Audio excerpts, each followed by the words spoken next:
Del Evangelio según San Marcos, capítulo 12, versículos del 28 al 34. En aquel tiempo, uno de los escribas se acercó a Jesús y le preguntó: ¿Cuál es el primero de todos los mandamientos?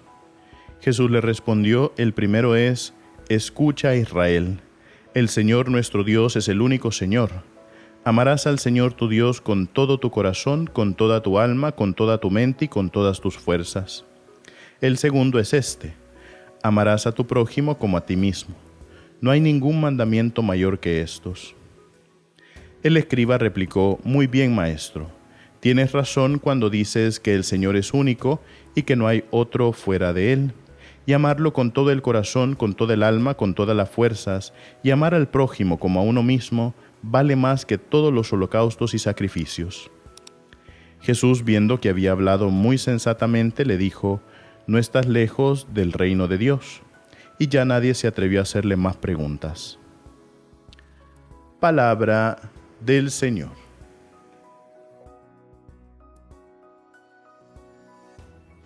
Queridos hermanos, nosotros podemos hacerle muchas preguntas al Señor. Podemos preguntarle sobre cómo actuar en una circunstancia determinada. Podemos preguntarle cómo reaccionar frente a alguien que nos hace el mal o frente a alguien que nos hace el bien. Le podemos preguntar cómo ser prudentes. Le podemos preguntar cómo crecer en virtudes. Le podemos preguntar cómo dar una palabra de consuelo a los demás. Pero independientemente, cualquier pregunta que nosotros le podamos hacer a Dios, siempre vamos a recibir una respuesta que brota del amor. Y ahí es lo que hemos visto con este evangelio, que llega el escriba y le pregunta a Jesucristo cuál es el mandamiento más importante. Y lo reconoce como maestro. Dice: Maestro, ¿cuál es el mandamiento más importante? Y Jesucristo, ¿qué es lo que hace? Recurre a la palabra. No vuelve a entrar en lo que Dios ya ha dicho. Y cuando nosotros leemos el libro del Deuteronomio, encontramos justamente este pasaje que Jesucristo ha citado. Y es ese pasaje donde dice: Escucha, Israel, el Señor es tu Dios, el Señor es uno solo, y amarás al Señor tu Dios con todo tu corazón, con toda tu mente, con toda tu alma, con todas tus fuerzas. Y esto es algo bien importante, queridos hermanos. No es por gusto que sea el primer mandamiento de todos y que de ese mandamiento broten todos los demás mandamientos también. Cualquier mandamiento, si nosotros le quitamos el primero, no se puede cumplir. Si nosotros venimos y tomamos el segundo mandamiento, que es no tomar el nombre de Dios en vano, y eso no lo hacemos desde el amor de Dios, entonces no lo vamos a entender.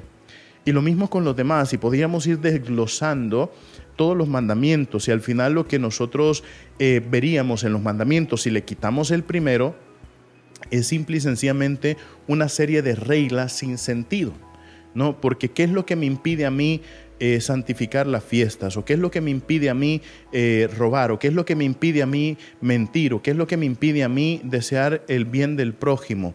No existe nada si nosotros le quitamos el amor de Dios.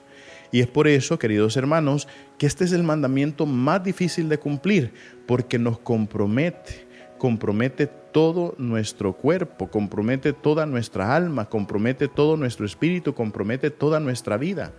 Y nosotros tenemos que estar muy claros en eso, porque en el fondo nos damos cuenta de que nosotros vemos a Dios con ojos que no son de padre.